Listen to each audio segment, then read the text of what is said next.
Hi, எல்லோருக்கும் வணக்கம். இன்றைக்கி நம்ம இந்த வீடியோவில் நம்ம தளபதி விஜய் கல்வி விருது விழாவில் ஸ்டூடெண்ட்ஸ் மத்தியில் பேசின விஷயத்தை பற்றி தான் பேச போகிறோம். இன்றைக்கி அவர் பேசின விஷயங்களில் ரொம்ப முக்கியமான விஷயம் போதைப்பொருள் பயன்பாடு.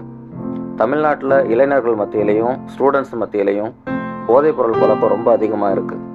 ஒரு பேரண்ட்டாகவும் ஒரு கட்சியோட தலைவராகவும் எனக்கு அது ரொம்ப பயமாக இருக்குது அப்படின்னு சொல்லி ரொம்ப வருத்தத்தோடு பேசியிருக்கிறார். அது மட்டும் இல்லாமல் உங்களோட ஃப்ரெண்ட்ஸ் சர்க்கிளில் யாராவது அந்த மாதிரி போதைப்பொருள் பழக்கத்துக்கோ இல்லை ஏதாவது தவறான விஷயத்துக்கோ போகிற மாதிரி இருந்ததுன்னா முடிஞ்ச வரைக்கும் அவங்கள அதில் இருந்து திருத்தி உங்களோட சேர்த்து வச்சுக்கோங்க அப்படின்னு ரொம்ப எமோஷ்னலாகவும் பேசியிருக்கிறார். அதோட சேர்த்து ஸ்டூடெண்ட்ஸ் எல்லாரையும் போதைப் பொருளுக்கு எதிராக ஒரு உறுதிமொழியும் எடுக்க சொல்லியிருக்கிறார். அது என்னென்னா, say no to temporary pleasure, say no to drugs. இப்போ இருக்கிற சூழ்நிலைக்கு தளபதி விஜய் பேசின விஷயம் ஒரு பெரிய சோஷியல் அவேர்னஸாக அமைஞ்சிருக்கு. நம்ம இன்னொரு வீடியோவில் சந்திக்கலாம். நன்றி.